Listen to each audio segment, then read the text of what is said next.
Mistar TV. Kembali lagi bersama saya Wahyudi dalam program Newsroom Mistar TV. Kekerasan seksual atau ruda paksa belakangan ini sering terjadi di tengah-tengah kita. Anak di bawah umur maupun anak sekolah banyak menjadi korban. Terakhir, tragedi kelam menimpa siswi salah satu sekolah SMK di kota Medan berinisial PJS. Pemudi Malang ini tewas karena diduga dicekoki minuman keras sebelum diruda paksa. Tragedi menimpa siswa salah satu sekolah SMK negeri di kota Medan berinisial PJS. Seorang anak yang masih berusia 15 tahun menjadi korban ruda paksa hingga tewas mengenaskan di sebuah kos-kosan di Jalan Jamin Ginting, kota Medan. Diduga PJS dianiaya usai mendapat kekerasan seksual dan dicekoki minuman. Mirisnya pelaku juga masih berusia anak-anak. Pelaku berinisial WAS yang juga masih berusia 17 tahun.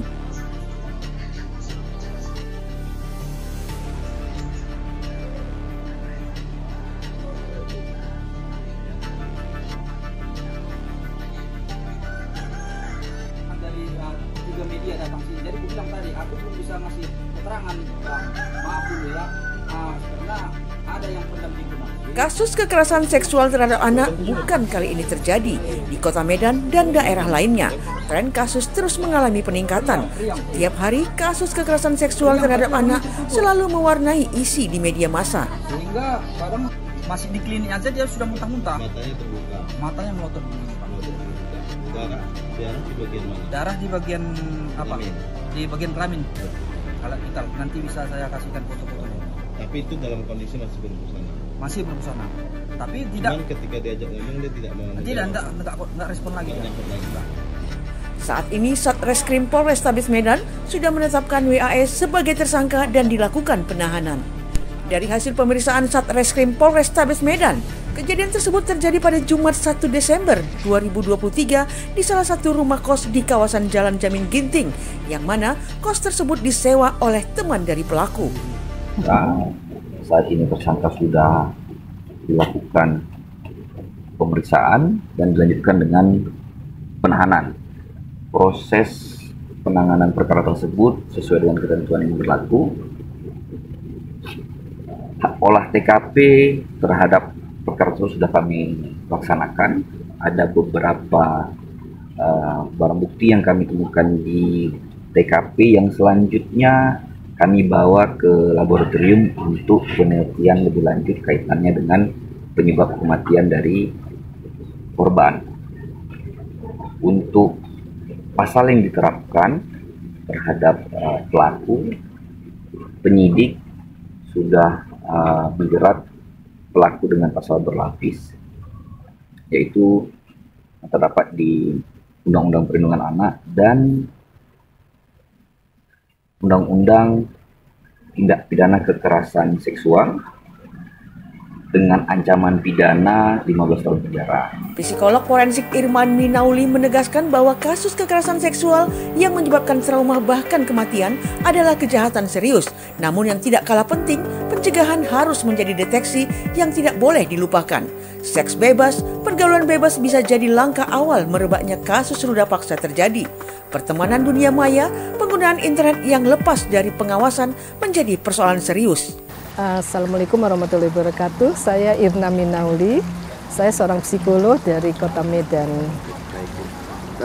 Terkait dengan maraknya seks bebas yang berakhir dengan kriminalitas seperti pembunuhan, terus penipuan, dari sisi psikologis, Bu, apa yang menyebabkan adanya keinginan anak bisa terima tawaran atas seks bebas, Bu? Iya.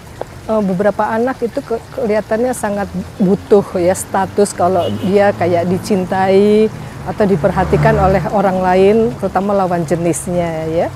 Mereka menjadi mudah untuk menerima tawaran bahkan dari media sosial karena untuk mendapatkan perhatian umumnya.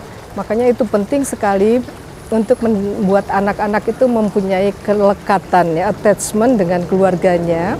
Terutama kalau anak perempuan dengan pihak bapaknya, sehingga dia tidak perlu mencari perhatian itu dari laki-laki lain di luar rumahnya.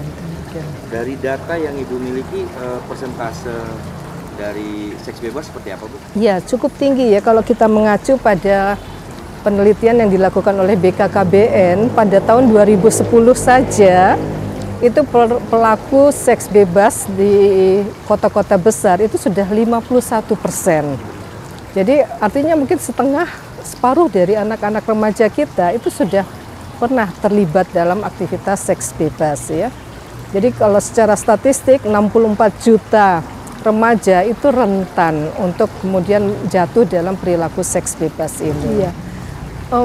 Banyak anak-anak yang terlibat perilaku seks bebas itu justru berasal dari keluarga yang tidak pernah memperkenalkan sex education ya.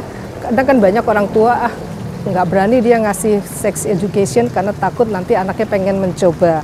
Tapi ternyata justru persentase yang melakukan seks bebas itu adalah yang sama sekali tidak mendapatkan pendidikan di keluarganya ya, sehingga mereka tidak tahu bahwa misalnya dengan dia melakukan seks bebas, dia punya risiko yang sangat besar, terpapar penyakit, kemudian secara sosial, secara psikologis gitu ya. Jadi perlu kelihatannya anak itu diberi penjelasan tentang ya reproduksi lah ya, sambil orang tua juga di situ memperkenalkan tentang bahaya-bahaya yang mungkin mereka akan alami, sambil di situ juga ditanamkanlah tentang nilai-nilai agama, norma-norma budaya, sehingga anak juga sudah bisa mengantisipasi apa yang akan terjadi kalau dia melakukan hal tersebut. Ya, banyak orang tua yang tidak menyadari ya bahaya dari media sosial yang diikuti anak-anaknya ya. Bahkan banyak anak-anak yang sebelum usianya sudah mendaftar gitu ya, dengan menipu umurnya ya. Nah, harusnya anak itu dilatih untuk misalnya dia secara selektif untuk tidak menerima pertemanan dari sembarang orang yang tidak dia kenal. Kemudian juga dia sebaiknya punya komunikasi yang bagus dengan orang tua ketika ada orang-orang yang asing yang dia mau kenal gitu ya, sehingga orang tua bisa ikut menyeleksi gitu pertemanan dari anak-anaknya ini. Kasus ruda paksa merupakan kejahatan yang luar biasa.